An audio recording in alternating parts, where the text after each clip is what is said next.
Hello YouTube, this is Link the Master, but you knew that already. I'm writing a book. It's of the fantasy science fiction genre, and it takes place during the medieval ages. And I just thought I'd just read out the beginning of it and see what the people, my subscribers and other people, think of it. And I might be making a new account just precisely for the making of this book and maybe some artwork I draw and other information. And, well, so I guess I'll start reading then. Shards of Draken, Talismans of Mislion, Prologue. The book that many revere as a guide to a spiritual life, Libra, speaks of the early days of the universe. It speaks of Asius, the Kaelestis worshipped by many, creating the world as we know it and as we do not. What this book omits is that Asius was not alone. Other Kaelestis exist, but the two that are most well known are Asius, Kaelestis of good, and Zathex, Kaelestis of evil. The book dictates that Asius created this universe, and within he created Draken. Upon Draken he placed his races: man, the most widespread; elves, the wisest; dwarves, the people of the earth; giants, the strongest; goblins, the most diverse; and gnomes, the smallest but cleverest. However, Zathex took Asius's creatures and tainted them, some more than others. Humans were not physically affected. Elves became drow, giants became Garex, dwarves were no more affected than humans, goblins became orcs, and gnomes were not physically affected either. But Zathex did not stop there. It is said that he took snakes and made of them dragons. However, some of the dragons resisted his dark powers and fled Zathex. Asius blessed them and gave them new powers. Those that remained, Zathex made his most powerful servants, the shadow dragons. Zathex, hungry for power, created manticores out of Asius's griffins, evil, bloodthirsty creatures with a goblin-like face, a mane the body of a lion, wings of an eagle, and tail of a scorpion. He hardened their hearts, and the manticores dedicated their lives to him. Asius, it is said, then demanded Zathex to end his tainting of Asius's children. For a reason unexplained in the book, Zathex complied, and the Kaelestis made a pact that they were no longer allowed to directly interfere with the life they created. Zathex, finding the slightest loophole, weaved his shadows into Draken and crushed its foundations, splitting it into 7 shards. Gelidus took the shape of an enormous mountain and contained the attribute of ice, and upon it dwelt elves, goblins, humans, dwarves, and giants. Nemorosis was covered in dense foliage and possessed the attribute of plants. Upon it dwelt the elves, gnomes, humans, and goblins. Okeanos consisted mostly of water and did not retain its shape. It formed a ring of water around the planet. Humans, elves, and sea goblin variants dwelt on this section. The dwellers of Specus lived under the surface of the stone, rarely surfacing. It possessed the element of earth. Dwarves, goblins, giants, and sparse humans lived on this shard.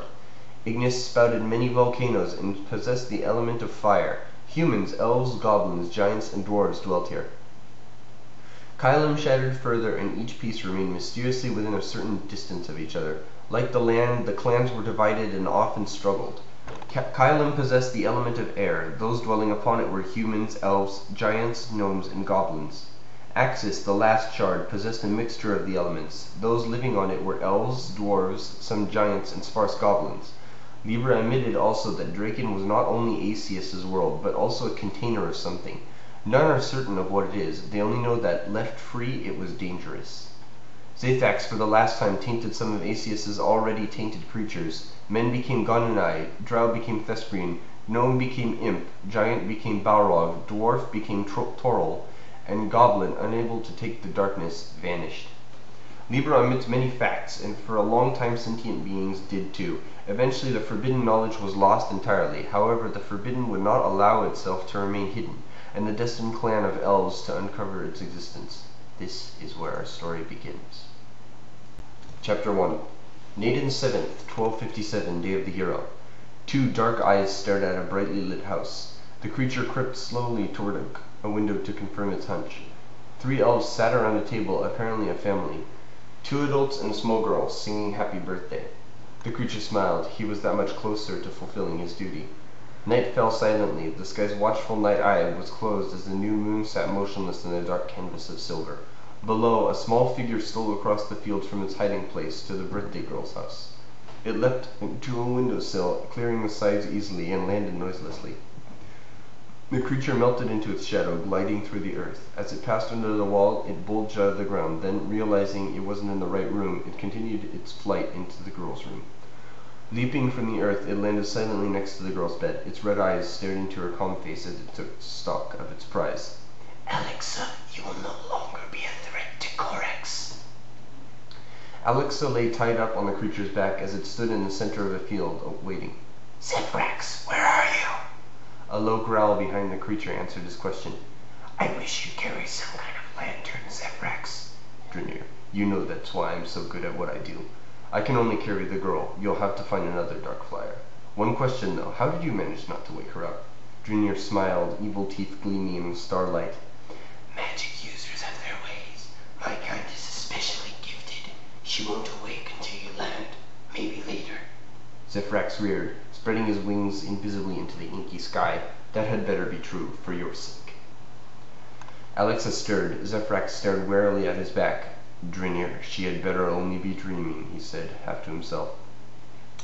Soon the evil fortress loomed up ahead of the dark flyer. Garek guards patrolled the ramparts. By the light of the rising sun, one Garek spotted the winged messenger and cleared a large area on the roof. Zefrax dove at the roof, pulled away, and slowly hovered downward.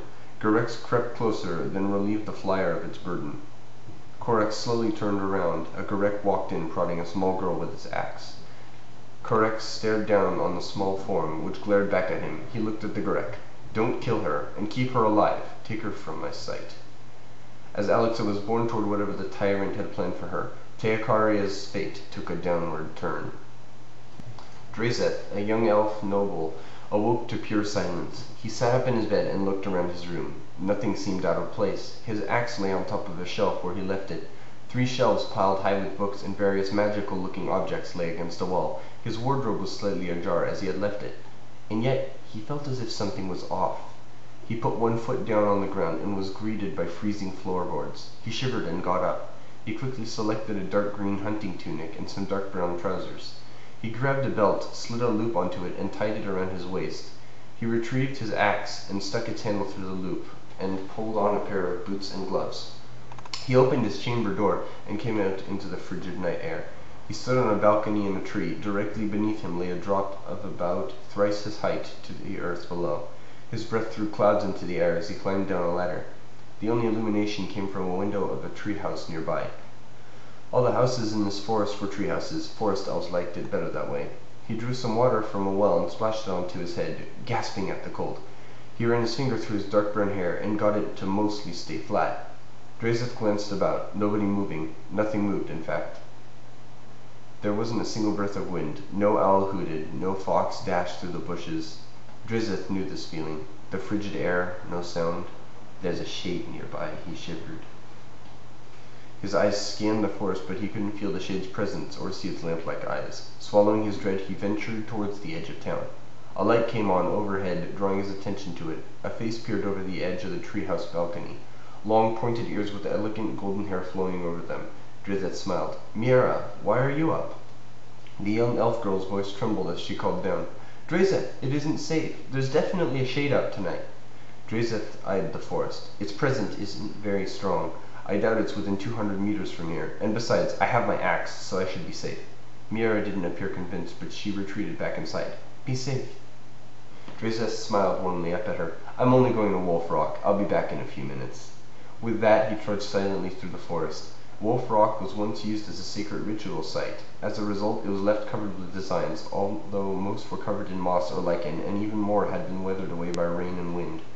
As Drazeth sat at the top of the rock, he traced an ancient Teokarian design with his finger. He stared up at the heavens. I have a weird feeling that something big is about to happen.